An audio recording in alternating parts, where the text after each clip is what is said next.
Bonsoir. Bonsoir à toutes et à tous, chers collègues. Donc, je vais ouvrir la séance de notre conseil municipal.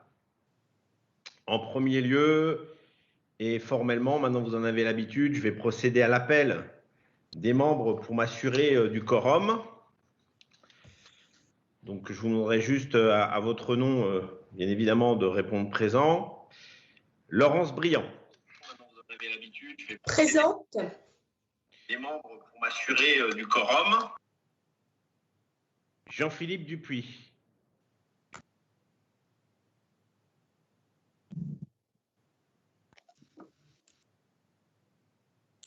Présent.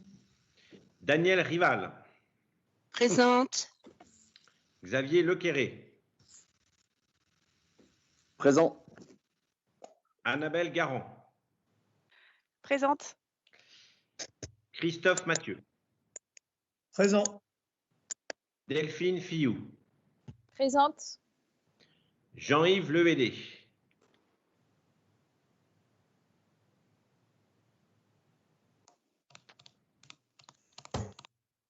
Jean-Yves Levédé. Présent. Philippe Mandin. Présent. Bruno Misset. Présent. Bruno Denis. Sophie Douchin. Présente. Jean-Christophe Perriot. Présent. Sandrine Levoidec.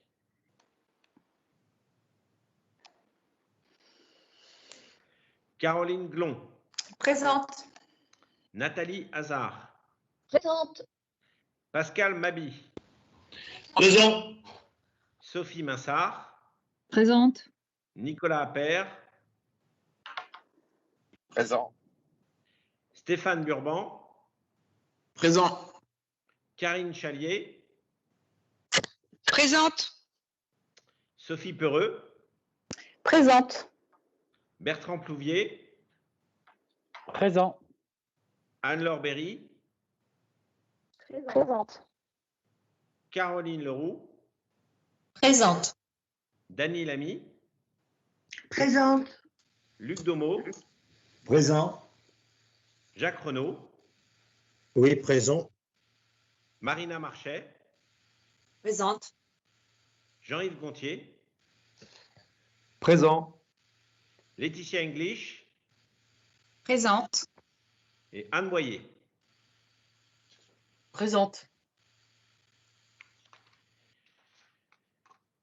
Donc, la condition de quorum du Conseil est remplie. Je vais solliciter, comme maintenant traditionnellement, Madame Anne-Laure Berry pour prendre la charge du secrétariat de cette séance conformément à l'article 1er du règlement intérieur du Conseil municipal qui prévoit que le plus jeune membre fait fonction de secrétaire et je la remercie d'accepter. J'accepte. Donc, nous allons d'abord aborder l'approbation du procès-verbal de la séance précédente. Donc, je poursuis en vous proposant l'approbation du procès-verbal de la séance du conseil municipal du 29 janvier dernier, qui a donné lieu à relecture préalable et à la prise en compte d'observations. Est-ce qu'il y a des observations complémentaires sur ce PV du 29 janvier ? Donc, s'il n'y a pas d'observation complémentaire, je vais mettre aux voix. Qui est contre? Qui s'abstient? C'est adopté. Donc, je vous rappelle notre méthode. Si vous souhaitez vous abstenir ou voter contre, vous inscrivez sur la partie conversation de la réunion, contre ou abstention. Ça permet comme ça d'acter votre vote. Sinon, bien évidemment, on considère que c'est un vote pour. Donc, le procès-verbal de la séance du conseil municipal du 29 janvier 2021 est donc adopté. Quelques mots d'introduction avant de passer à l'ensemble de nos délibérations qui sont 9 à l'ordre du jour. D'abord, je voudrais vous faire un point, bien évidemment, sur le centre de vaccination. Donc, avant de commencer à travailler sur ces délibérations de ce 7e conseil municipal de notre mandature, et oui, déjà 7, Je voudrais revenir rapidement sur l'actualité, bien sûr, qui est dominée par cette crise sanitaire. Pour autant, une porte de sortie sérieuse est apparue avec le début de la campagne de vaccination. Comme vous le savez, depuis le début, nous agissons ici à Labo Lescou Black, suivant un triptyque qui est maintenant connu: anticiper, prévenir, agir. L'arrivée sur notre commune de variants britanniques, il y a quelques heures, nous conforte dans cette stratégie. C'est dans cette logique que nous avons organisé, dès décembre dernier, avec l'aval des autorités sanitaires, un centre de vaccination au sein du complexe sportif Jean Gaillardon Les Salines.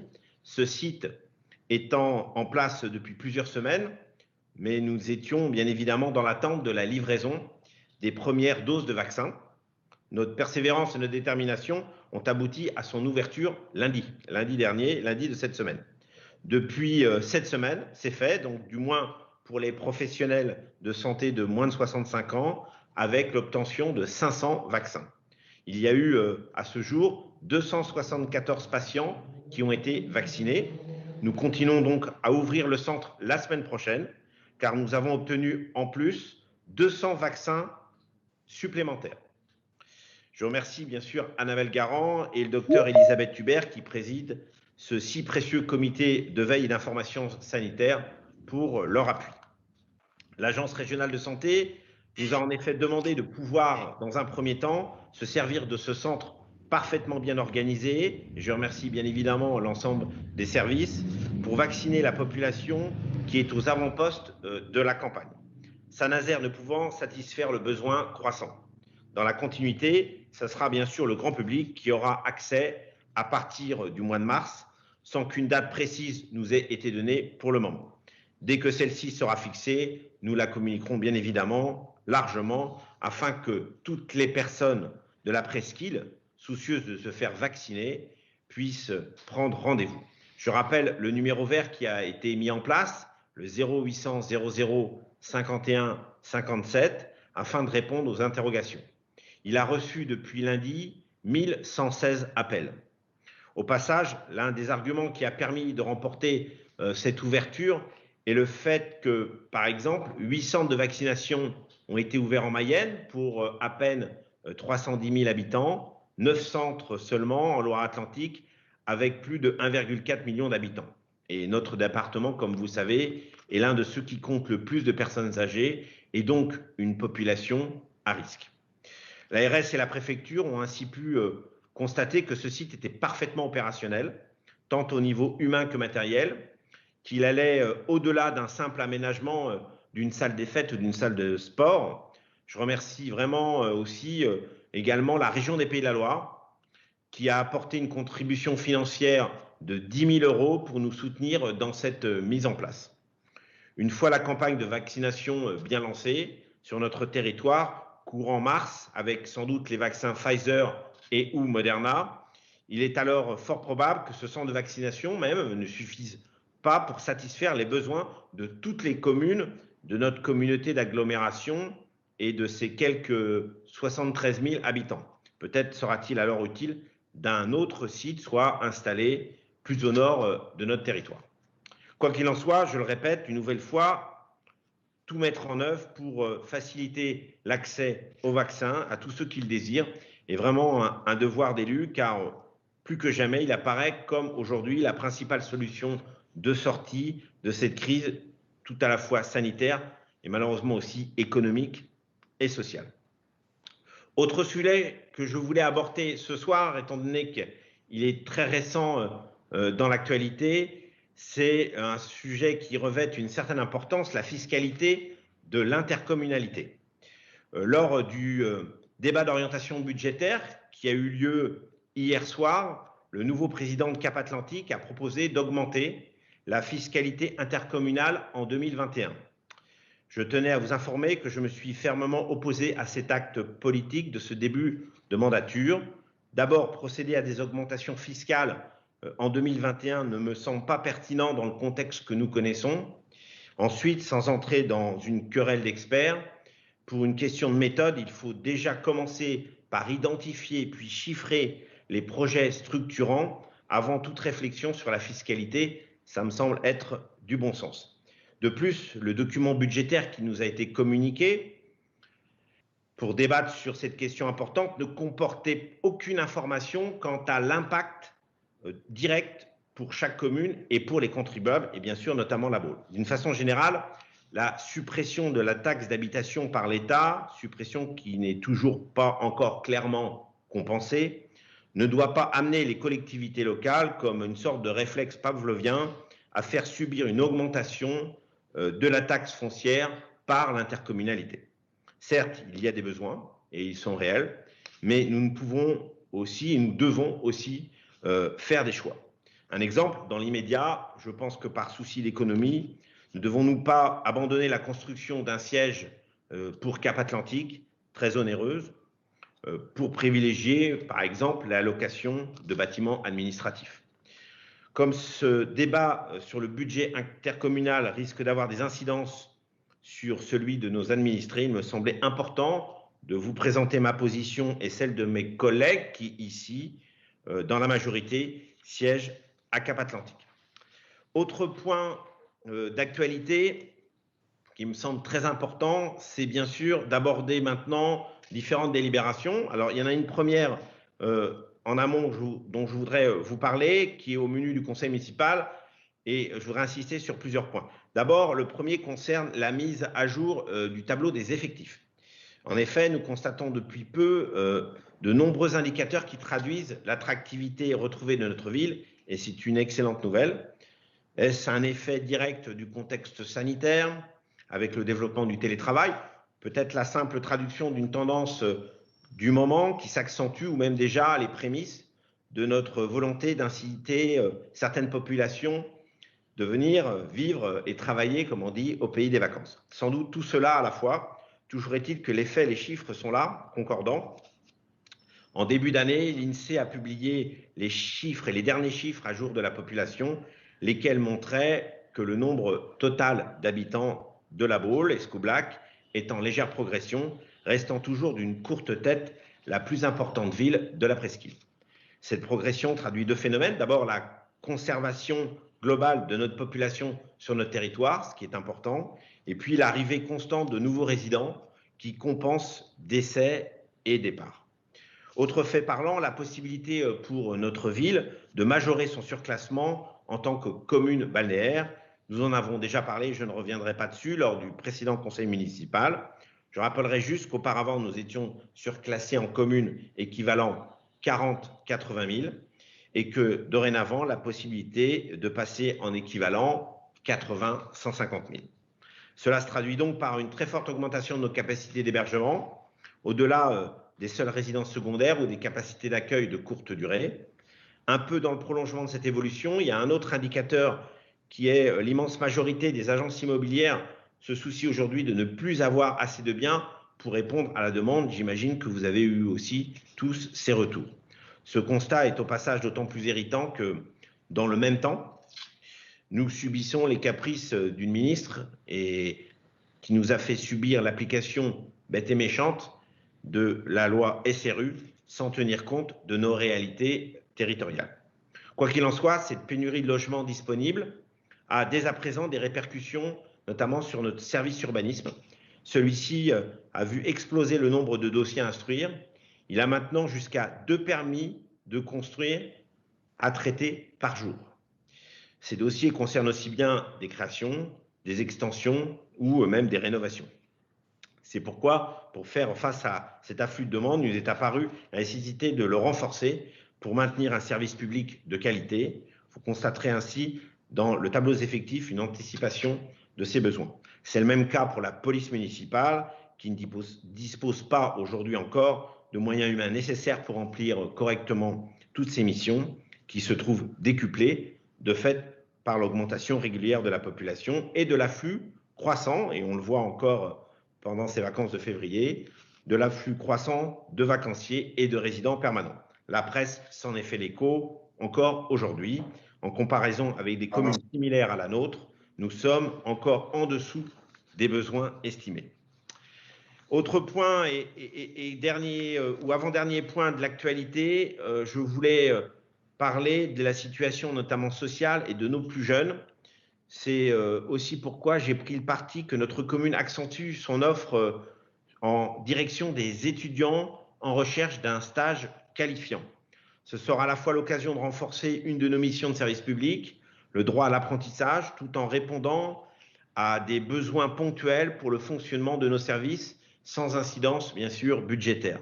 Je m'explique, la crise économique et sociale, et vous l'avez vu ou vous l'entendez bien évidemment, touche aussi les étudiants. Même de façon diffuse, leur détresse et leurs difficultés sont bien réelles. Parmi elles figure celle de trouver un stage. Or, cela peut être extrêmement pénalisant dans un cursus, en particulier pour ceux pour lesquels cette période d'application est bien souvent nécessaire pour la validation d'un semestre ou d'un diplôme. Ce problème devient d'ailleurs à ce point prégnant que, sous l'impulsion de sa présidente Christelle Morancet, la région des Pays de la Loire vient de lancer hier une plateforme choisirmonstage.fr pour relier étudiants et entreprises visant à faciliter l'accès à de tels stages. J'ai donc souhaité que la commune manifeste aussi son devoir de solidarité dans ce domaine. La mairie va faire un effort particulier et ainsi ouvrir plus largement ses services pour accueillir davantage d'étudiants en stage. L'éventail des domaines possibles est très large: tourisme, urbanisme, aménagement urbain, environnement, développement économique, culture, sport, loisirs, sécurité, logistique, organisation même. Donc nous allons également solliciter nos partenaires, la SPL Bretagne Plein Sud que je préside, Atlantia, le CCAS, les CIVU, Cap Atlantique. L'objectif est que la ville propose au moins 10 nouveaux stages qualifiants dès les semaines à venir. C'est à la fois peu, mais c'est aussi essentiel si on veut que ces stagiaires soient accueillis de façon correcte, soient bien encadrés par leurs tuteurs et que cette période leur soit profitable, comme bien sûr à nos services. Pour que cette action soit pérenne et ait une vraie efficacité, un élu a été chargé de suivre spécifiquement ce dossier, d'identifier les besoins, les possibilités, de suivre aussi le déroulé des stages. Il s'agit de Bertrand Plouvier, déjà en charge des ressources humaines auprès de Jean-Philippe Dupuis. À notre échelle, nous tentons d'apporter donc une solution concrète à des jeunes étudiants dans une période difficile pour eux, tout en accompagnant nos agents, en étoffant de façon ponctuelle certains services. Dernier point dans ces propos introductifs, c'est un sujet, un second point qui est dans le prolongement de la délibération qui porte sur une participation, vous verrez tout à l'heure, de la mairie aux cotisations des agents à leur mutuelle de santé. Contrairement au secteur privé, le public et les collectivités territoriales n'ont pas encore obligation de le faire. Cela sera obligatoire à partir du 1er janvier 2024. Nous avons pris le parti d'anticiper cette participation obligatoire dès cette année par un soutien forfaitaire aux agents baulois. Ce choix me semble aller dans le sens de l'équité et d'une forme de solidarité. Nous demandons donc beaucoup aux agents depuis presque 8 mois qui savent se montrer totalement disponibles. Dans la continuité donc de cette démarche, j'ai demandé qu'un groupe de travail réfléchisse à la possibilité pour la ville de faciliter l'accès pour tous les Baulois à une mutuelle privée à un prix préférentiel pour favoriser le retour aux soins et alléger le coût des cotisations. L'idée est qu'une offre groupée pour une population importante puisse permettre de négocier une couverture santé complémentaire de base intéressante à des prix de cotisation raisonnables. Il faut savoir à la Baule, et j'étais même très étonné des chiffres que je vais vous donner, bien sûr il y a des personnes en difficulté battant en brèche certaines idées un peu préconçues. Les besoins sont là. Selon la caisse primaire d'assurance maladie, 2429 habitants de la Baule-Escoublac n'ont pas de mutuelle sur les 13 396 affiliés, soit près de 15% de la population. Ce défaut de couverture concerne même 23% des 16-49 ans. Donc la caisse primaire d'assurance maladie constate aussi que ce nombre de personnes sans mutuelle tend à croître dans notre ville, principalement bien sûr pour des raisons financières, tandis que l'accès aux soins essentiels devient difficile, on en a déjà parlé, notamment sur des soins ophtalmologiques ou dentaires.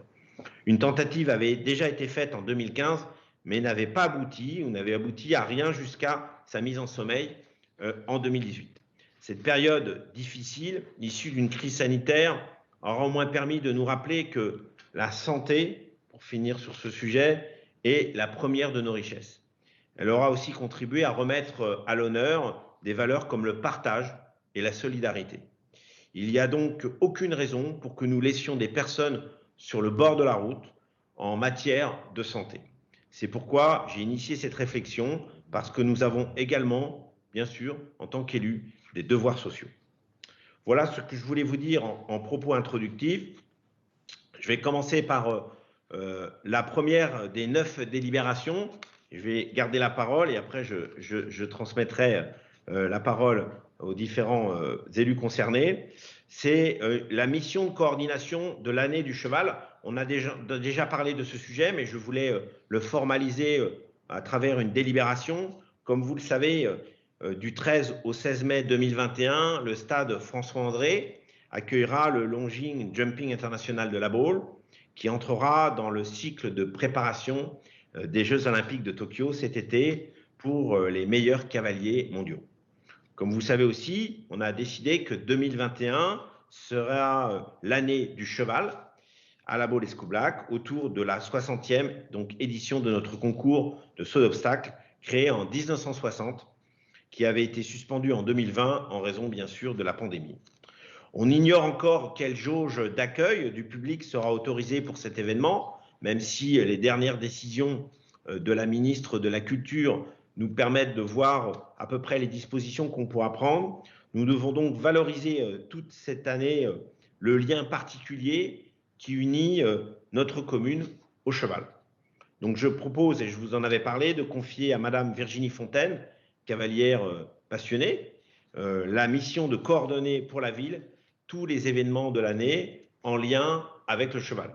Expositions, animations, spectacles équestres, conférences, etc. Elle sera chargée de mettre en synergie tous les acteurs locaux du monde du cheval, notamment les centres équestres baulois et les associations, en collaboration avec l'ensemble des élus. Sa mission sera limitée dans le temps, jusqu'au 31 décembre de cette année, et sera accomplie, je le souligne bien sûr, à titre bénévole. Je vous propose donc de valider cette désignation dans les conditions figurant sur la délibération. Est-ce qu'il y a des questions ou des observations par rapport à cette délibération? S'il n'y a pas de questions particulières, je vais mettre aux voix. Est-ce qu'il y a des votes contre? Est-ce qu'il y a des abstentions? C'est adopté et on souhaite bon courage à Virginie pour cette mission. Deuxième délibération, la désignation d'un représentant de la ville auprès de l'association du Festival du cinéma et musique de film de La Baule. Et je vais donc laisser la parole à Delphine Fillou. Oui, merci Monsieur le maire. Bonsoir à toutes et bonsoir à tous. Donc, une nouvelle association, Festival du cinéma et musique de film de La Baule, a été créée le 19 janvier 2021. C'est une association loi 1901. Elle a pour objet d'organiser un festival annuel dédié au cinéma et à la musique de film ou toute autre manifestation en accord avec la ville de La Baule-Escoublac. Cette association vise la diffusion et la promotion de films et musique de film, ainsi que l'accès à la culture pour tous.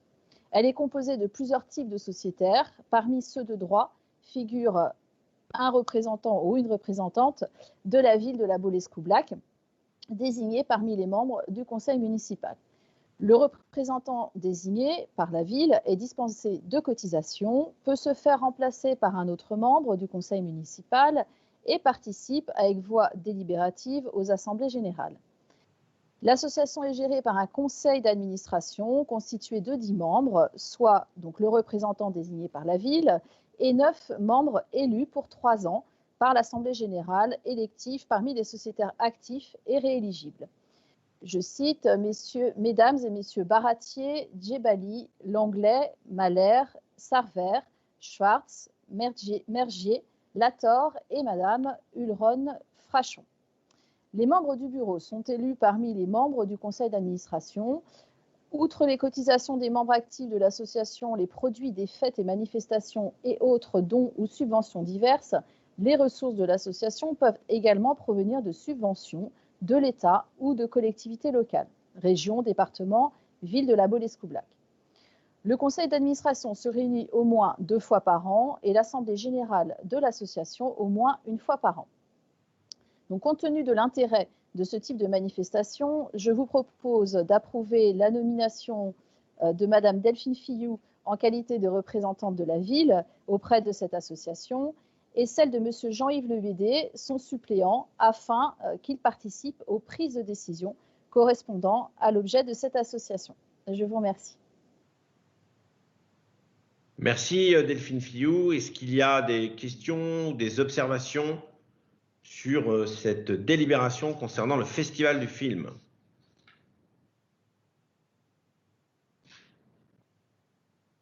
Pas de questions, d'observations. Donc écoutez, je vais mettre aux voix. Est-ce qu'il y a des votes contre? Est-ce qu'il y a des abstentions? C'est adopté.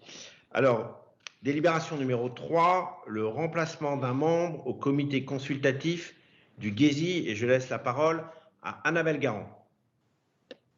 Oui, merci Monsieur le maire. Bonsoir à toutes et à tous.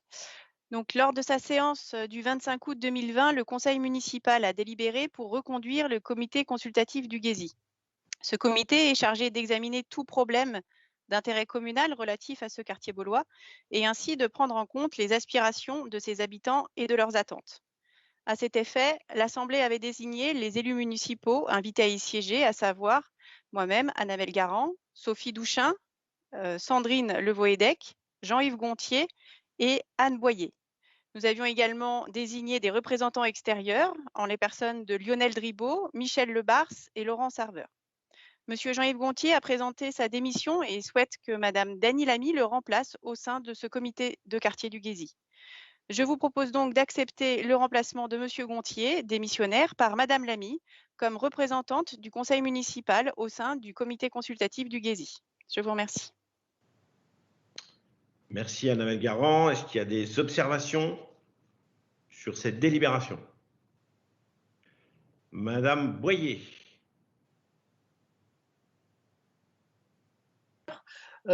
C'est pas pour commenter la démission de Jean-Yves Gontier qui a de très bonnes raisons. Je n'ai pas de commentaire à faire là-dessus. C'est juste, je saisis l'opportunité de cette délibération pour souligner l'importance des comités consultatifs. À ma connaissance, celui d'Escoublac et donc celui du GESI se sont réunis et la façon dont ça se passe est extrêmement appréciée par les habitantes et les habitants. Ça semble extrêmement constructif et bien les autres quartiers m'ont demandé, et nous, quand on se réunit. Donc, je pense qu'il serait important que les autres comités consultatifs puissent se réunir relativement vite parce que, et c'est tout, je pense que tous les habitants et les habitantes apprécient le fait qu'il y ait plein de choses qui ont envie de démarrer, qu'il y a un certain dynamisme, tout le monde a envie d'y participer et il est important de consulter la population. Et donc, ce serait bien si les comités consultatifs qui ne se sont pas encore réunis puissent commencer.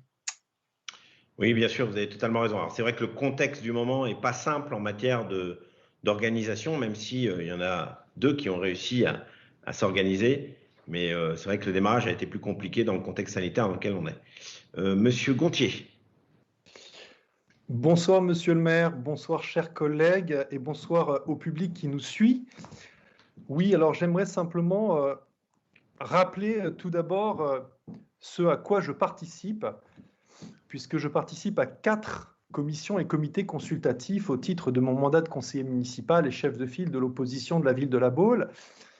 Je participe à la commission des finances et ressources, à la commission appel d'offres, à la commission de contrôle des listes électorales, ainsi qu'au comité consultatif d'Escoublac. Et puis, j'étais aussi membre donc, du comité consultatif du GESI, et je tiens à préciser ici ce soir que pour mieux équilibrer la représentation et la répartition des élus de notre groupe d'opposition au sein des différentes instances consultatives de la ville, eh bien, je confirme que c'est Dany Lamy, avec son accord, qui me substituera, qui me remplacera désormais au comité consultatif du quartier du GESI. Donc c'est uniquement un souci de bonne répartition et gestion de mon groupe. C'est une question de représentation, d'affectation équilibrée des élus de mon groupe d'opposition. Dany Lamy, comme moi, connaît très bien le quartier du Guésy. Elle y a des attaches solides. Elle y a été professeure pendant 11 ans au collège Éric Tabarly. Elle a assuré des classes de 4 niveaux. Et donc, j'ai toute confiance en Dany pour assurer donc notre représentation au sein du comité consultatif du Guésy. Vous voyez donc que je suis plus que jamais engagé au service de la Baule, des Baulois et de notre territoire. Merci, Monsieur Gontier. Vous avez la chance en plus que le maire habite le Guésy. Est-ce qu'il y a une autre demande d'intervention? Oui, moi, Monsieur le Président, Daniel Rival. N'hésitez pas à utiliser la conversation de la réunion, parce que sinon, je ne les vois pas toutes les mains, hein, c'est pour ça. Alors, Daniel Rival. Merci, Monsieur le maire. Bonjour à toutes et à tous. C'était pour répondre à Anne Boyer. Effectivement, nous aussi, nous avons hâte de mettre en place ce comité de consultatif concernant Bellon, les Salines. Mais bon, là, il y avait le pont, il y a eu aussi beaucoup de gros dossiers à lancer, si bien que nous nous sommes engagés, nous sommes en train de l'organiser pour le mois de mars. Voilà, je réponds pour mon quartier. Merci. Merci pour les Bellon Salines. Et puis, est-ce qu'il y a une autre demande de parole? Xavier Lequéré.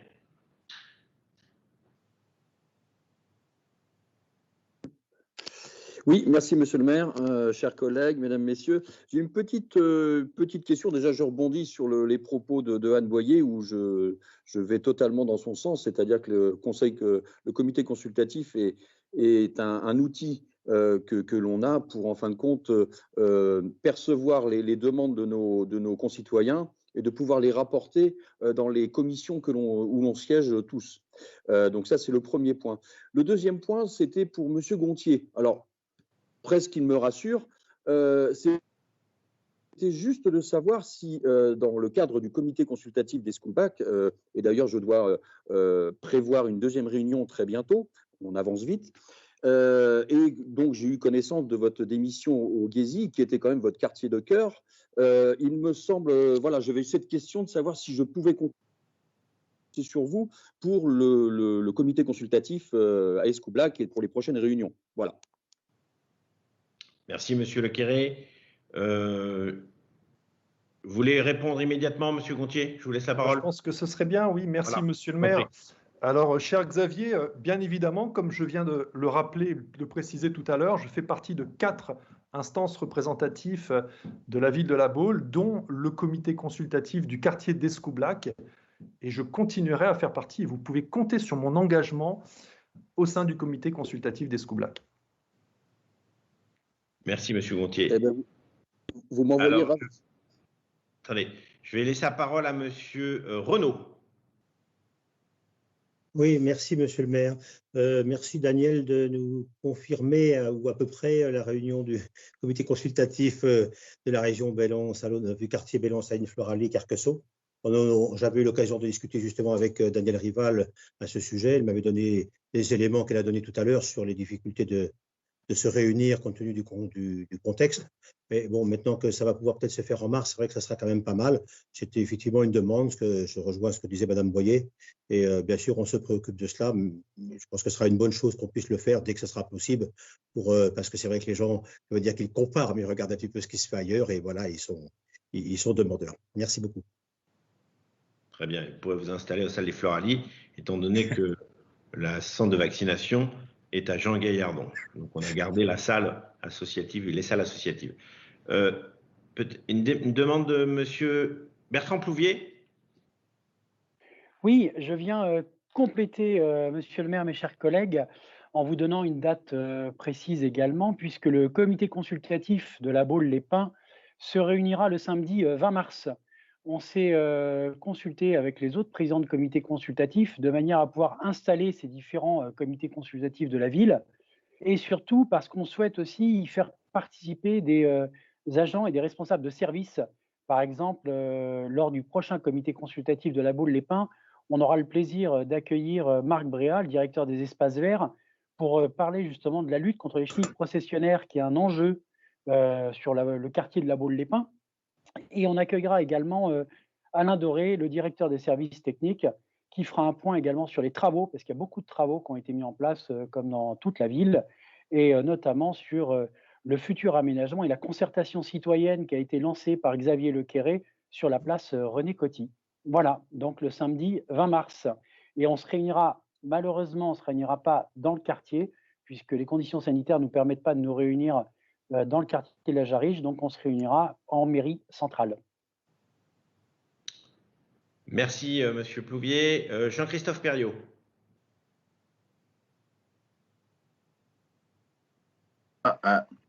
Oui. Oui. Attendez, petit problème de micro. Oui, bonsoir, Monsieur le maire. Juste pour préciser que le comité consultatif du quartier Benoît, plage Benoît, une date a été prévue le 26 mars pour ce quartier. Merci pour ces précisions. Donc, tout le monde a son agenda. Je crois que j'ai donné la parole à tout le monde. Donc, c'est parfait. Alors, je vais mettre aux voix d'abord cette délibération. Est-ce qu'il y a des votes contre? Des abstentions? C'est adopté. Quatrième délibération, la participation aux frais de scolarité et la convention notamment avec la ville de Pornichet. Je vais laisser la parole à Annabelle Garand. Oui, merci Monsieur le maire. Donc, chaque année, les communes sont appelées à instruire des demandes de dérogation scolaire qui génèrent pour la commune d'accueil l'établissement de titres de recettes à l'égard de la commune de domicile pour la participation aux frais de scolarité, conformément aux dispositions de l'article L212-8 du Code de l'éducation. Lorsque les écoles maternelles, les classes enfantines ou les écoles élémentaires publiques d'une commune reçoivent des élèves dont la famille est domiciliée dans une autre commune, la répartition des dépenses de fonctionnement se fait par accord entre la commune d'accueil et la commune de résidence. En l'absence de convention, le règlement des participations communales pour les frais de scolarisation dans une commune extérieure n'est plus systématiquement validé par le Trésor public, ce qui entraîne un rejet des titres émis par absence de justificatif. Pour permettre à la ville de La Baule-Escoublac de percevoir les recettes liées à l'accueil des élèves baulois, domiciliés hors commune, il est nécessaire de renouveler la convention avec la ville de Pornichet, qui a pris fin le 31 août 2020. Cette convention a pour objet de définir les modalités de versement de la participation financière à la commune d'accueil, dès lors que la dérogation est accordée par la commune du domicile, et de conclure entre les deux villes un accord de réciprocité. Pour mémoire, le projet de convention fixe le forfait de la scolarité par enfant à 500 € par an et le coût de la restauration par repas à 2,40 € par repas. La prise en charge du coût du repas par la commune de domicile permet aux enfants de bénéficier du tarif communal préférentiel. Pour l'année scolaire 2019-2020, la ville de La Baule a perçu la somme de 3 313,60 € pour la scolarisation de 5 enfants domiciliés à Pornichet et fréquentant les écoles de La Baule-Escoublac. Et en réciprocité, la ville de La Baule a versé la somme de 3 642,40 € relative à la scolarisation également de 5 enfants domiciliés à La Baule-Escoublac et qui fréquentent les écoles de Pornichet. Merci Annabelle Garand pour ces précisions. Est-ce qu'il y a des questions ou des observations sur cette convention passée avec Pornichet? Pas d'observation particulière, pas de demande de parole? Oui, excusez-moi, monsieur le maire, je vais juste reprendre la parole pour dire que nous, avec Madame Chalier, nous sommes en train de nous rapprocher de la commune de Guérande et de travailler également avec la commune de Guérande pour remettre en place une convention qui a été en fait rompue, de ce que nous avons compris, de manière unilatérale par la commune de Guérande, mais que la situation est bien plus complexe avec Pornichet car il y a beaucoup moins de réciprocité. Pour vous donner un ordre d'idée, il y a 27 élèves de Guérande qui sont scolarisés dans nos écoles alors qu'aucun élève beaunois n'est scolarisé à Guérande. Donc forcément, dans le jeu de la réciprocité, il va y avoir un souci. Donc on travaille tranquillement et sereinement avec les élus de Guérande pour trouver une solution à ce niveau-là. Voilà. Merci beaucoup pour ces précisions avec Guérande. Est-ce qu'il y a d'autres observations? Donc, je vais mettre aux voix. Ah, non, Madame Boyer, je vous en prie. C'était juste pour apporter une précision. Effectivement, le problème avec la commune de Guérande, c'est qu'il y a des habitants de Guérande qui sont quasi baulois. Et donc, il est assez logique que les enfants soient scolarisés dans les écoles bauloises. Et réciproquement, c'est moins le cas. Donc, c'est vrai que c'est un problème qui s'est déjà posé. Et comme Annabelle l'a souligné, voilà, c'est beaucoup moins simple qu'avec Pornichet. Exactement, et notamment dans le quartier de Bellon. Voilà, et bien, sur nos 27 élèves, il y en a 15 qui habitent à Bellon.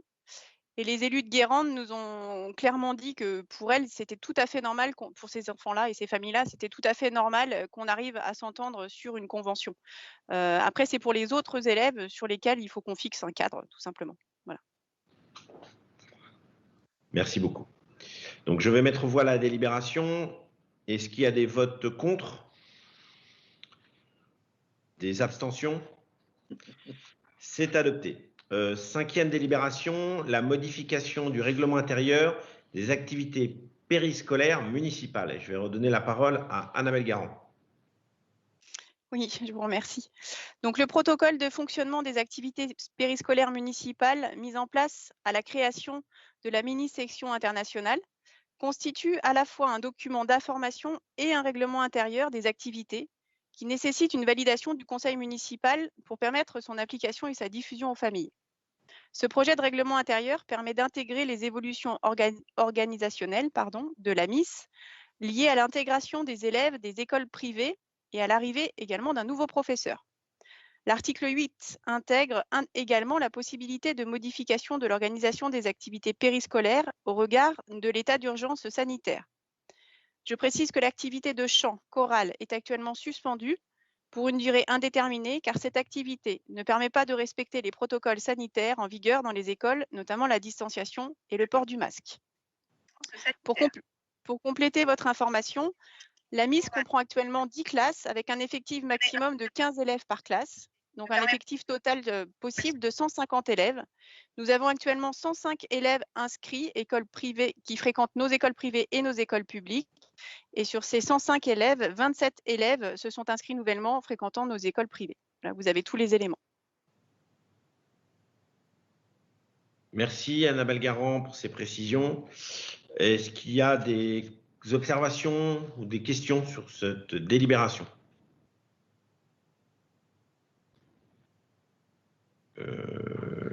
J'ai le sentiment que quelqu'un veut intervenir, mais je n'ai pas son nom qui s'affiche. Oui, monsieur le maire, c'est moi. Ah ouais, je n'avais pas votre nom, je suis désolé. Ah voilà, ça y est, c'est apparu. Bien, alors d'abord, j'avais une question sur le nombre d'inscrits, et donc Annabelle vient de me donner la réponse, donc c'est quand même un renseignement important. Mon autre question, c'était pour que la rédaction du protocole soit assez nickel. Bon, après, une première remarque. À la page 1, on dit que c'est en complément des plans sportifs, des arts visuels et de la musique. Alors c'est vrai que ça ne se situe pas exactement sur le même plan, étant donné que ces activités-là sont intégrées dans le temps scolaire, et donc la responsabilité n'est pas exactement la même, puisque voilà, et puis c'est une obligation pour tous les élèves. Donc ce sont des choses quand même différentes, hein. Alors moi j'apprécie beaucoup que la municipalité offre l'opportunité aux enfants de faire des activités périscolaires importantes, et par exemple, une école municipale d'anglais, je trouve que ce nom me convient bien, hein. C'est comme une école municipale de musique, voilà. À la différence près, et donc c'est ce qui m'amène à ma deuxième remarque, qu'à la page 6, au paragraphe santé-accident, c'est écrit « La décision du maire d'utiliser des locaux municipaux pour l'organisation du temps périéducatif lui transfère la responsabilité en matière de sécurité. » Alors, je voulais savoir, les locaux municipaux, j'imagine, hein, donc c'est ma demande de précision, que les cours pour les enfants des écoles publiques se déroulent dans leurs locaux écoles publiques, et que les cours pour les enfants des écoles Pavie et Sacré-Cœur se déroulent dans leurs locaux aussi. Ce ne sont plus des locaux municipaux. Donc la responsabilité n'est peut-être plus la même. Alors après, il y a donc l'utilisation des salines. Hein, donc j'imagine, je pense, hein, le mercredi, c'est les salines, sans précision. Donc là, c'est effectivement du local municipal. Et ce qui m'amène à une deuxième question. Le mercredi matin, il y a donc dans les confirmés les écoles publiques, et puis après, j'imagine que écoles publiques et privées sont mélangées puisque c'est débutant, il n'y a pas de précision. Et les autres sont le mercredi après-midi pour les écoles privées. Alors, je voulais savoir la raison de cette différenciation, parce que ça me semblait pas mal aussi, finalement, même si en temps scolaire, enfin, sur les jours scolaires, c'est une obligation de faire ça sur les locaux scolaires, parce que sinon, ce serait très, très compliqué. Sinon, ça me semblait intéressant, justement, école municipale d'anglais, de mêler un petit peu les enfants. Alors, c'est peut-être une question de nombre, c'est peut-être ça la raison pour laquelle on différencie, donc le matin, l'après-midi. Ou alors, j'imaginerais aussi que, mais ce serait complètement conjoncturel, avec la crise sanitaire, effectivement, on va éviter de mélanger les écoles, mais du coup, ce serait juste pour cette année, hein, ce ne serait pas donc un protocole. Donc voilà, toutes mes questions. Merci. Il y a deux questions principales. Je vais laisser Annabelle y répondre. Oui, merci Monsieur le maire, merci Anne pour vos questions et votre lecture très attentive du règlement. Il est vrai que je n'avais pas relevé en page 6 notamment le trou dans la raquette. C'est 2 fois 1 heure et demie effectivement lorsque les cours des écoles, les cours de la Miss sont donnés dans les locaux de nos écoles privées. Donc on va effectivement corriger cela de manière à être dans les règles. Concernant l'organisation et le planning notamment du mercredi, vous avez donné la réponse dans votre réflexion. Il y a 2 choses cette année, c'est qu'effectivement on a des protocoles sanitaires qui sont quand même très particuliers, où on a des institutrices et des directrices qui font beaucoup d'efforts pour ne pas mélanger leur groupe classe. On a essayé d'aller en ce sens et de ne pas ruiner leurs efforts de la semaine en mélangeant tout le monde le mercredi. Et il se rajoute à ça aussi que en fait la Miss n'a été accessible aux écoles privées qu'à partir de la rentrée de la Toussaint. Donc ça s'est fait en décalage, et donc il y avait aussi un décalage d'apprentissage. Et donc pour ne pas non plus pénaliser les élèves de nos écoles publiques qui étaient déjà en cours, on a préféré faire comme ça pour cette année. Voilà. Merci à Annabelle pour ces précisions, parce que donc c'est conjoncturel et éventuellement on pourra revoir cette organisation dans les années à venir. Exactement. Voilà. L'idée, c'est effectivement déjà de pouvoir tendre à augmenter le nombre d'élèves qui fréquentent la Miss, parce qu'on a quasiment 50 places de disponibles. Et puis, effectivement, d'en profiter. Je vous rejoins sur l'idée d'une école d'anglais municipale, en profiter effectivement pour mélanger un petit peu nos élèves, et pourquoi pas simplifier du coup le point page 6 en proposant aux élèves le soir d'aller faire leurs cours sur des sites des écoles voisines. Voilà. Très bien. Merci beaucoup pour ces réponses et ces questions. Est-ce qu'il y a d'autres observations ou d'autres interrogations sur cette délibération? S'il n'y en a pas d'autres, je vais mettre aux voix. Est-ce qu'il y a des votes contre? Des abstentions? C'est adopté. Délibération numéro 6. Donc là, c'est l'approbation de l'avenant à la convention de partenariat entre la ville de La Baule-Escoublac et Cap-Atlantique pour la mise à disposition de personnel. Je vais laisser la parole à Monsieur Bertrand Plouvier. Monsieur le maire, mes chers collègues, le 31 décembre 2020 a pris fin cette convention de partenariat qui lie notre ville à notre communauté de communes de Cap-Atlantique. Il est donc nécessaire de reconduire cette mise à disposition de personnel dans les mêmes conditions, et ce pour une période d'1 an. Ce sont des missions d'expertise qui sont confiées à des agents de la ville de La Baule pour le compte de Cap-Atlantique et vice-versa.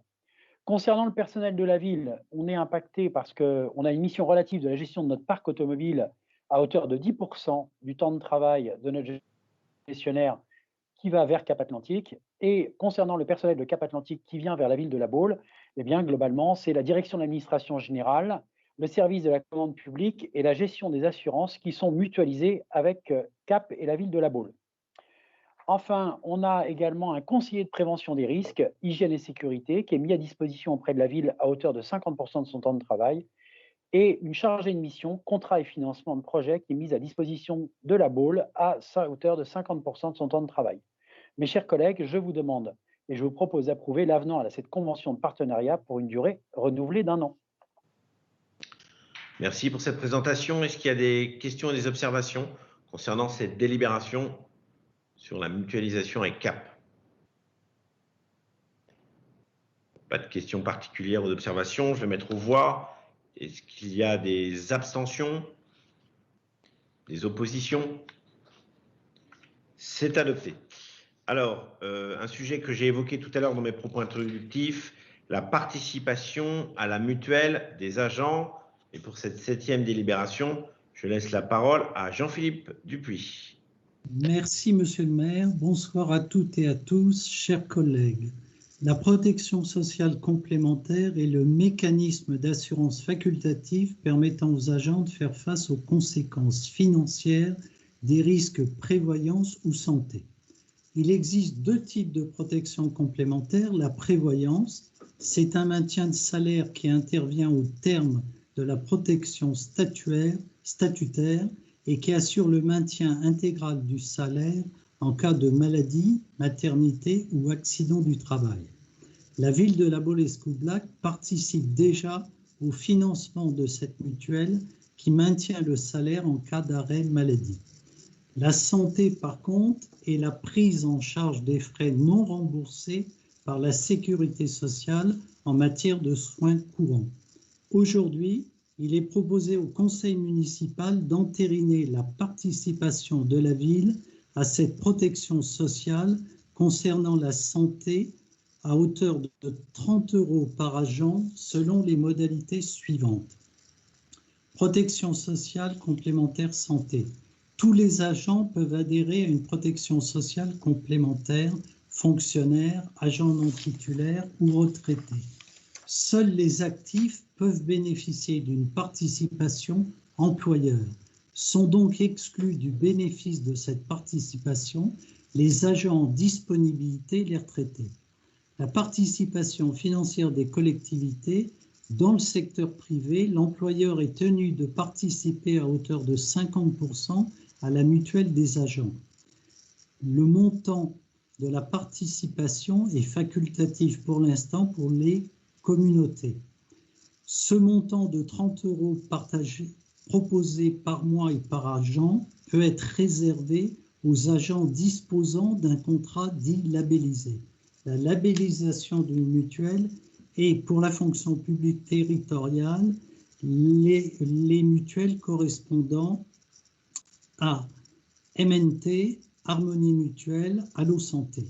Le versement de cette participation sera effectué via le bulletin de paie.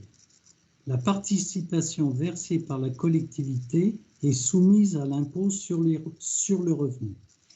Toutefois, l'ordonnance PSC relative à la protection sociale complémentaire dans la fonction publique, publiée le 18 février, c'est-à-dire hier, va rendre obligatoire le financement d'une complémentaire santé pour tous les employeurs publics. Pour les collectivités territoriales, cette participation au financement de ces complémentaires devra être effective au plus tard le 1er janvier 2024 pour la prévoyance, ce qui, pour la mairie, nous sommes déjà en avance puisqu'elle existe maintenant depuis 2 ans, et le 1er janvier 2026 pour la complémentaire santé à hauteur de 50% ou moins. Donc c'est une volonté politique de la part de Monsieur le maire de faire en sorte que le pacte social ne soit pas négocié forcément sous la contrainte de la loi, mais qu'on puisse l'appliquer malgré le fait que la loi ne l'oblige pas encore. Merci. Merci beaucoup, Monsieur Dupuis, pour ces précisions. C'est important, la mutuelle. Alors, est-ce qu'il y a des observations en la matière ou des demandes de prise de parole? Je ne vois pas de demande de prise de parole particulière. Donc, je vais mettre aux voix. Est-ce qu'il y a des votes contre? Des abstentions? C'est adopté. Délibération suivante, la délibération numéro 8, le compte épargne-temps, et je laisse aussi encore la parole à Monsieur Dupuis.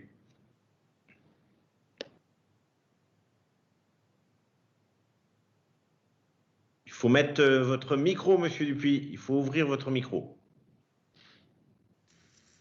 Voilà, merci Monsieur le maire. Le compte épargne-temps CET permet de stocker des jours de congé sous certaines conditions. L'organe délibérant de la collectivité détermine après avis du comité technique et dans le respect de l'intérêt du service les règles de gestion ainsi que les modalités de l'utilisation du CET. Le 11 septembre 2015, le conseil municipal avait délibéré pour instaurer un CET. La collectivité avait choisi de ne pas indemniser les jours de CET comme la réglementation peut l'y autoriser, mais n'avait pas souhaité mettre en œuvre les modalités de portabilité du CET en cas de mobilité ou de décès. Après avis favorable du CT, en date du 28 janvier 2021, il est proposé d'apporter des améliorations à cette délibération de 2015 afin que les jours du CET puissent être convertis en compléments financiers conformément aux dispositions prévues par la réglementation. Les agents ainsi indemnisés à partir du 16e jour de CET pourront quitter la collectivité soit à la suite d'une mutation, d'un détachement ou d'une retraite en demandant la monétisation de ces jours de CET au-delà du 16e jour. Ces mesures entreraient en vigueur à partir du 1er février 2021. Par ailleurs, en raison de la crise sanitaire, les règles de dépôt de congés sur le CET ont été assouplies et pour l'année 2020, les agents peuvent désormais déposer jusqu'à 20 jours de congés annuels dans la limite de 70 jours. Merci. Merci, Monsieur Dupuis. Est-ce qu'il y a des interrogations, des questions sur cette délibération? Compte épargne-temps. Pas de questions, pas d'observations. Écoutez, je vais mettre aux voix. Est-ce qu'il y a des oppositions? Des abstentions?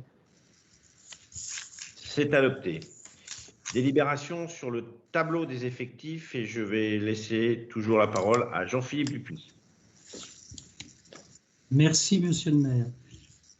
Alors, suppression et création de postes, modification du tableau des effectifs en date du 1er février 2021. Afin de mettre à jour le tableau des effectifs de la collectivité voté par l'Assemblée délibérante, il est nécessaire de procéder à des réajustements en créant et supprimant des postes en vue d'intégrer les avancements de grade, les recrutements en cours ou futurs et de respecter la réglementation en vigueur. Pour information, il s'agit donc de créer au niveau de la filière administrative un poste d'attaché juriste, de soustraire 2 postes d'adjoint administratif principal première classe, de créer deux postes d'adjoint administratif, pour la filière culturelle, de supprimer un poste d'adjoint du patrimoine principal de 2e classe, au niveau de la filière police municipale, de créer un poste de brigadier chef principal, au niveau de la filière technique, donc de supprimer un poste de technicien principal première classe suite au départ à la retraite, de créer un poste de technicien principal de 2e classe par promotion interne, de créer 3 postes de techniciens, en l'occurrence recrutement, un poste pour la voirie, un poste pour le bâtiment et un poste pour le parc automobile, de supprimer 5 postes d'agents de maîtrise principale suite au départ de 3 agents en retraite et de 2 nominations au grade supérieur, de supprimer 2 postes d'adjoint technique principal première classe suite au départ à la retraite de 2 agents, de créer un poste d'adjoint technique principal de 2e classe suite à une réintégration à la suite d'une disponibilité, et enfin de créer 19 postes d'adjoint technique, en l'occurrence pour permettre la nomination de 7 stagiaires et d'avoir une réserve de création de postes. Au niveau de la filière sanitaire et sociale, suppression suite au départ à la retraite d'un assistant socio-éducatif première classe. Et enfin, au niveau des non-titulaires, création de 5 postes avec un poste de directeur de la relation citoyenne, un poste de contrôleur de gestion, un poste d'infographiste, un poste de rédacteur instructeur des sols pour l'urbanisme et un acheteur. Ça nous fait donc 33 créations, 15 suppressions, donc un solde de création de 18 postes, qui, ajouté aux 324 postes créés le 31/01/2021, nous laisserons 342 postes créés. Merci, Monsieur le maire. Merci, Monsieur Dupuis. Est-ce qu'il y a des questions, des observations sur ce tableau des effectifs? J'ai levé la main, Monsieur le maire, Daniel Rival. Oui, Madame Rival, j'ai pas vu la main. Ah si, ça y est, je la vois. Donc allez-y, je vous en prie. Merci, Monsieur le maire.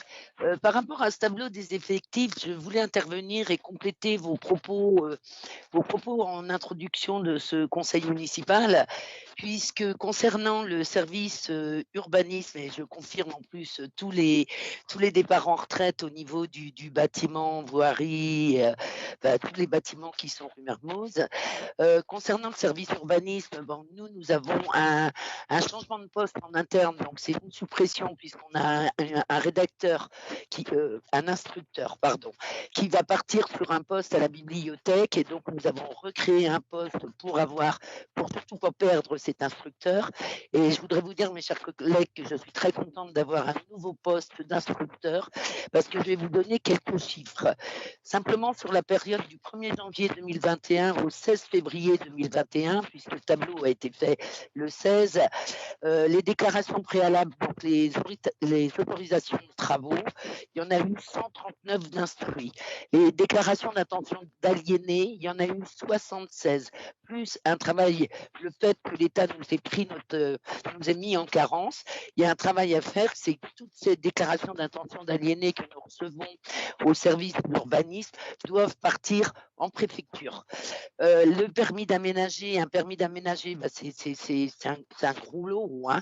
Il y en a eu un de fait. Permis de construire, on est rendu à 41 permis de construire. Permis de démolir, on est rendu à 10. Si on prend sur la période, bon, je ne vous parle pas des autorisations préalables d'enseigne, il y a encore beaucoup forcément d'instructions de dossiers, mais si on prend du 1er janvier 2020 au 16 février 2020 et du 1er janvier 2021 au 16 février 2021, les déclarations préalables, nous sommes passés à plus 18%, les permis de construire à 37% et les permis de démolir à plus 66%. Donc c'est quand même énorme. Et je voudrais dire aussi que je vais lancer un travail avec un copil pour qu'on regarde, vous vous doutez bien que on ne peut pas le prendre à bras le corps au bout de 6 mois. Il faudra qu'on modifie notre plus dans ce mandat-là, ça c'est sûr. Mais je pense qu'il va falloir aussi un moment qu'on se mette à travailler sur la densité. Parce qu'il y a le plus, mais peut-être que ça serait une volonté politique de dire, bon, qu'est-ce qu'on fait? Est-ce qu'on densifie autant dans ce secteur-là, dans ce secteur-là? Est-ce qu'on densifie moins, mais tout en restant forcément en adéquation avec le SCOT de Cap-Atlantique et avec le plan local d'urbanisme de la commune de La Baule? Voilà, merci de votre écoute, je voulais vous apporter ces précisions. Merci. Merci Madame Rival pour toutes ces précisions. Est-ce qu'il y a d'autres observations en la matière ou d'autres questions? Si ce n'est pas le cas, je vais mettre aux voix. Donc, est-ce qu'il y a des oppositions? Des abstentions? C'est adopté. Eh bien, écoutez, c'était la dernière délibération. Donc, je vais passer peut-être aux questions diverses. Et je sais qu'il y avait une demande particulière de Madame Rival qui voulait nous faire un état des lieux de l'avancée des travaux pour le pont Chevrel. Donc, je vais lui laisser la parole et ensuite je prendrai les demandes d'intervention. Merci, monsieur le maire. Eh bien, écoutez, ce que je vous propose, on va se perdre de vue puisqu'on va vous passer un PowerPoint pour vous montrer l'avancement des travaux concernant le pont Chevrel qui impacte forcément beaucoup de personnes, y compris le quartier de Bellon, puisque c'était très facile pour nous de passer par ce pont Chevrel et aujourd'hui, nous passons par le lycée, le lycée Grand-Air, enfin la cité Grand-Air. Donc, si vous voulez, on va vous rappeler le pourquoi de ces gros travaux. Donc, vous le voyez ou vous ne le voyez pas? Prendre le contrôle. Non, on ne voit pas. On voit rien. Moi, je le vois bien. Moi, je ne le vois pas. Moi, je vois. Moi aussi, je vois bien. Ouais, je vois bien aussi. Moi, je vois rien. Il est parfaitement visible. Ouais, tout va, je vois pas. Alors là, c'est pas moi, hein, c'est la technique. Hein. Non, il n'est pas visible pour ceux qui sont sur un mobile ou sur une tablette. Je suis sur la tablette. C'est parfait. Allez-y, à faire le commentaire et puis on va le faire au fur et à mesure. Allez-y, Daniel, vas-y. D'accord, merci. Donc, on rappelle hein, que ce pont, c'était déjà il était quand même assez fatigué, donc beaucoup d'intervenants, déjà la SNCF, le réseau ferré français, et puis c'était surtout qu'on voulait absolument sécuriser les cyclistes et les piétons, puisque les trottoirs étaient quand même très très étroits des deux côtés, et les vélos, c'était vraiment très dangereux avec cette double voie, et les cyclistes étaient vraiment très serrés entre les voitures et le trottoir. Donc, ce pont va nous permettre de pouvoir rentrer dans notre ville de La Baule par ce pont qui est tout réaménagé et requalifié. Donc, nous aurons de chaque côté circulation douce pour vélos, pour piétons, pour personnes à mobilité réduite et pour les enfants, pour les poussettes. Et on travaille aussi, ils ont commencé à faire le travail pour l'escalier où on pourra aller directement sur le côté nord de la gare de La Baule. Donc, sur l'avancée de ces travaux, ça va quand même assez vite puisque vous allez le voir tout à l'heure dans le PowerPoint, les gros je trouve plus mon mot, c'est fabriqué en usine, et si bien que les travaux, ils amènent des blocs, et les travaux où on passe tous les réseaux électriques, bon, il y a eu des problèmes, on a rencontré quelques problèmes avec Orange, je sais même que la ville de Basse-sur-Mer n'a pas eu d'internet pendant une journée, mais bon, tout a été remis en œuvre très très rapidement, et donc là les pieux ont été aussi, vous allez voir, il y avait 6 pieux du côté moi j'ai le PowerPoint papier à côté de moi, mais c'est vrai que je suis déçue que vous ne voyez pas, les pieux ont été mis aussi bien du côté sud que du côté nord pour la structure du pont, et les travaux avancent vraiment bien. Maintenant, vous le savez tous, hein, on vous avait donné les dates quand le pont allait réouvrir, ça réouvrira pour l'été, on fermera, et c'est vrai que les travaux c'est toujours long, mais une fois que c'est fait, ça va être un bien-être pour toutes les Bauloises et les Baulois. Voilà, monsieur le maire, je vous remercie, j'espère que le PowerPoint va partir. Merci, et puis on diffusera bien évidemment à l'ensemble des conseillers municipaux le document si certains n'ont pas pu le voir. Merci en tout cas pour ces précisions. Est-ce qu'il y a des demandes de parole? Je vois peut-être monsieur Lequiré. Oui, merci monsieur le maire. Donc c'était juste pour abonder un petit peu en plus sur les propos de Daniel Rival sur le pont Chevrel et donc la difficulté de circulation que je reconnais formellement, mais on a quand même une circulation qui se passe plutôt bien. Alors plutôt bien du côté de la pénétrante pour aller avenue de Lattre par le stade François-André. Ça se passe plutôt bien, et par l'avenue de Lattre également, parce qu'en fin de compte, le feu qui a été posé à l'angle de l'avenue d'Olivier Guichard fait en fin de compte vraiment il est essentiel. C'est vraiment un feu qui est essentiel. De l'autre côté, bien évidemment, avenue Marcel Rigaud et avenue Mermoz, c'est un autre problème parce qu'on a donc des constructions, on a une double circulation, il faut mêler le vélo dedans, c'est compliqué. Alors je sais que ça coince un peu, mais dans l'ensemble, ça se passe plutôt bien. On n'a pas de heurts particuliers et en quel cas, s'il y a des personnes qui ont des soucis, voilà, comme cette semaine, j'ai reçu des riverains, on en discute, on voit ce qu'on peut faire, on va voir les chantiers, on demande si en fin de compte ils peuvent garer un peu mieux leur véhicule et voilà, tout passe par une concertation pour pouvoir réussir à passer le mieux possible ce cap des travaux. Voilà, merci.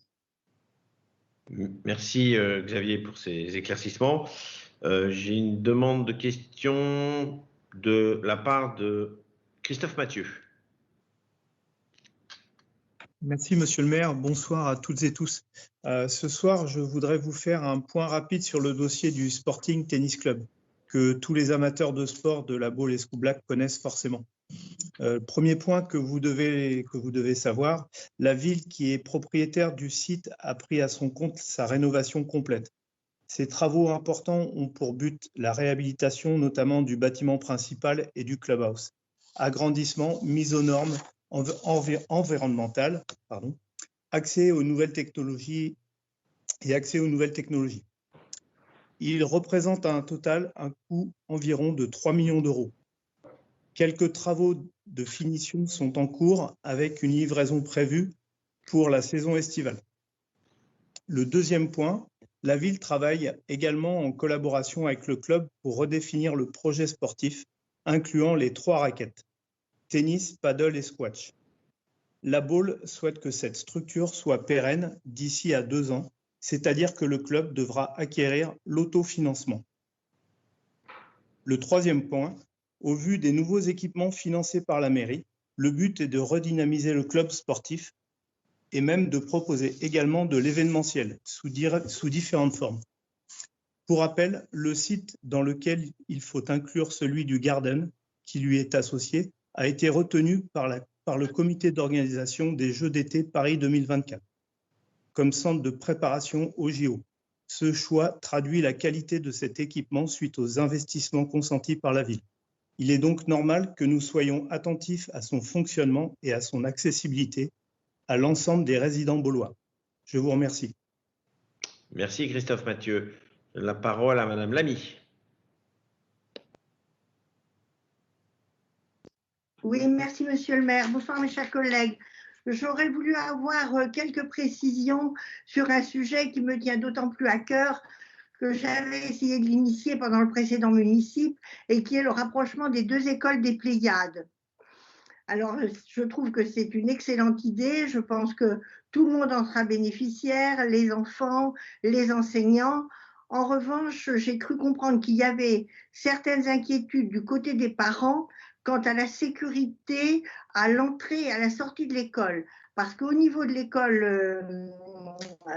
l'école primaire, c'est déjà souvent compliqué sur la petite place et l'avenue des Mimosas. Donc, quand on va rapatrier les enfants de l'école maternelle, sachant que les parents s'arrêtent, descendent de voiture, les accompagnent et tout, les parents sont quelque peu inquiets et espèrent bien sûr être consultés sur l'évolution de ce projet. Voilà, je vous remercie. Merci Madame Lamy.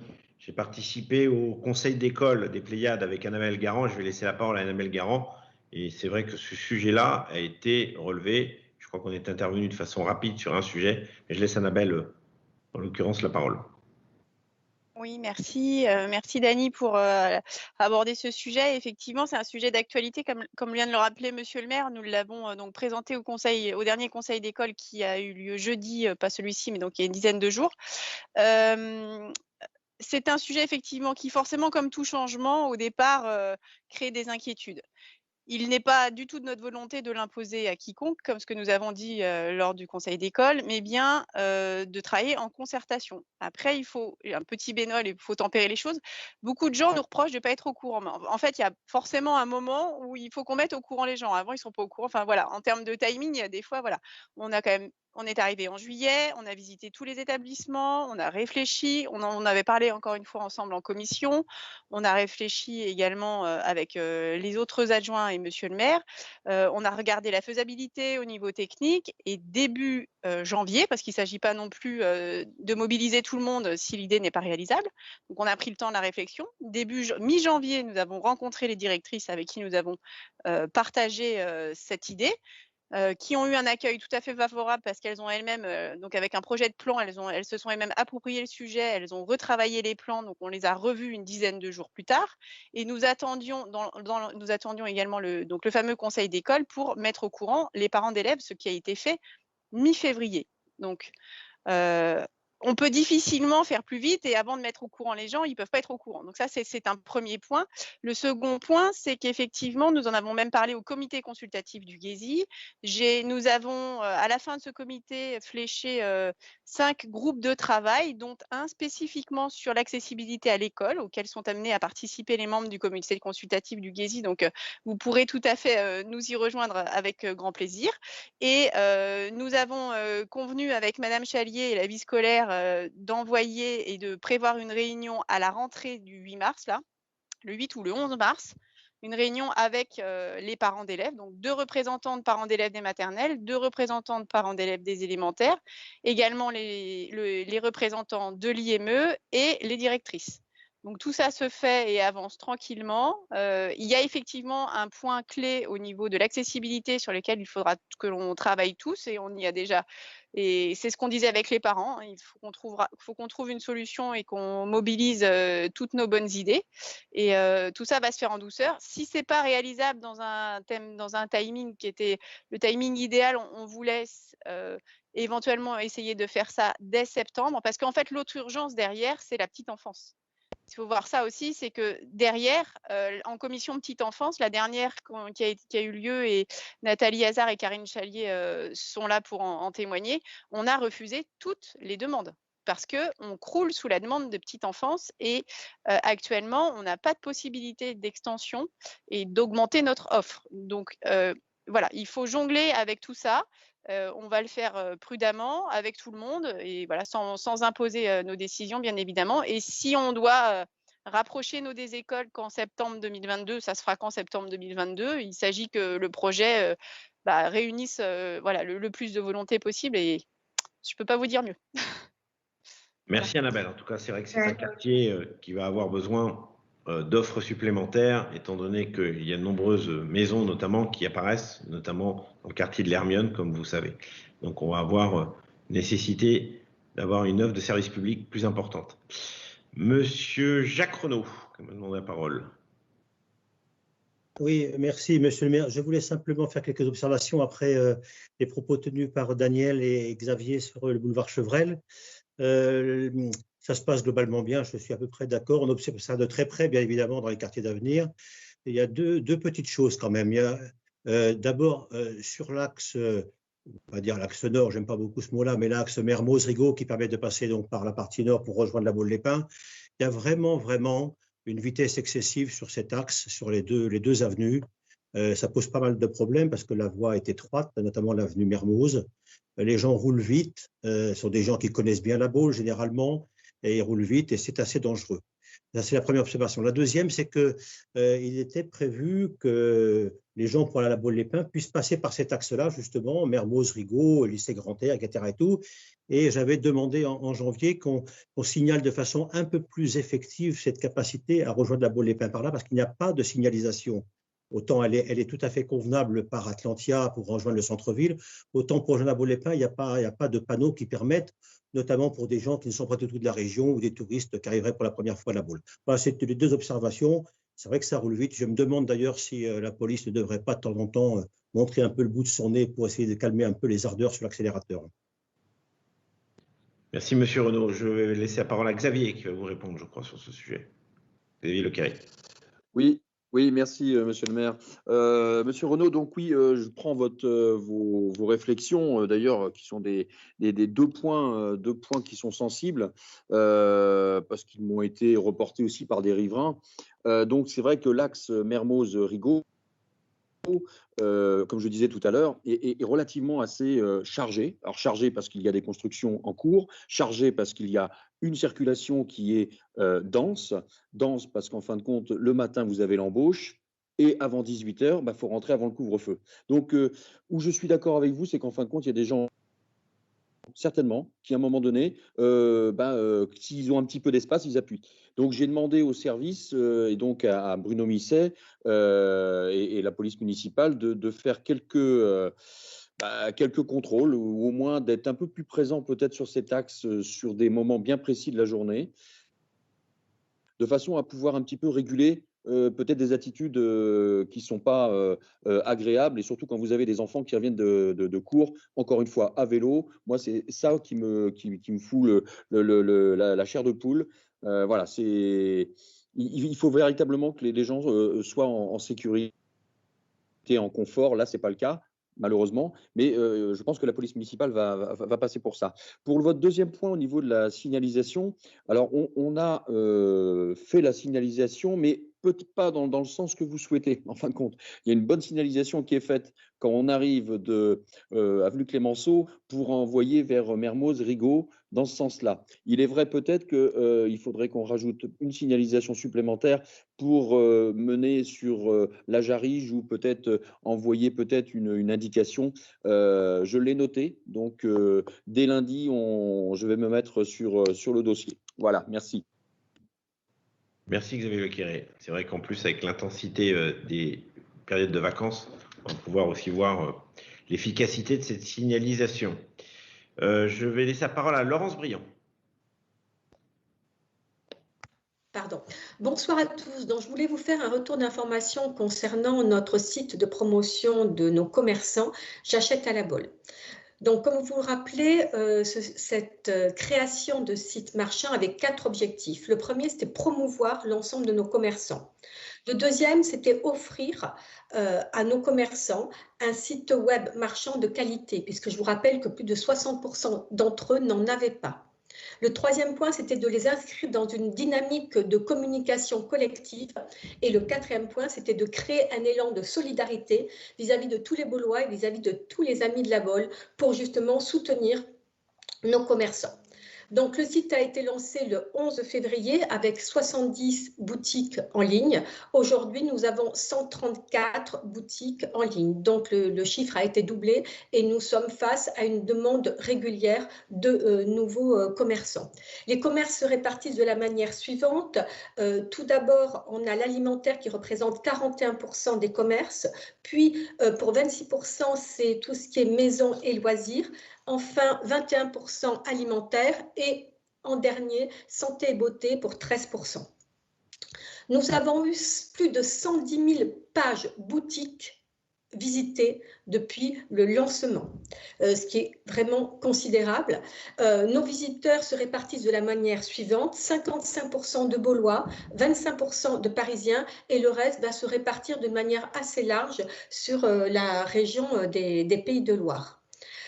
Comme vous l'avez compris, l'objectif, c'est de faire vraiment passer nos commerçants dans cette dimension digitale qui est essentielle. En fait, créer du flux vers le site J'achète à la Baule pour derrière créer un flux physique vers les commerçants. Donc, pour aller encore plus loin vers cette dynamique web et digitale, nous avons créé des pages Facebook et Instagram dédiées #J'achète à la Baule.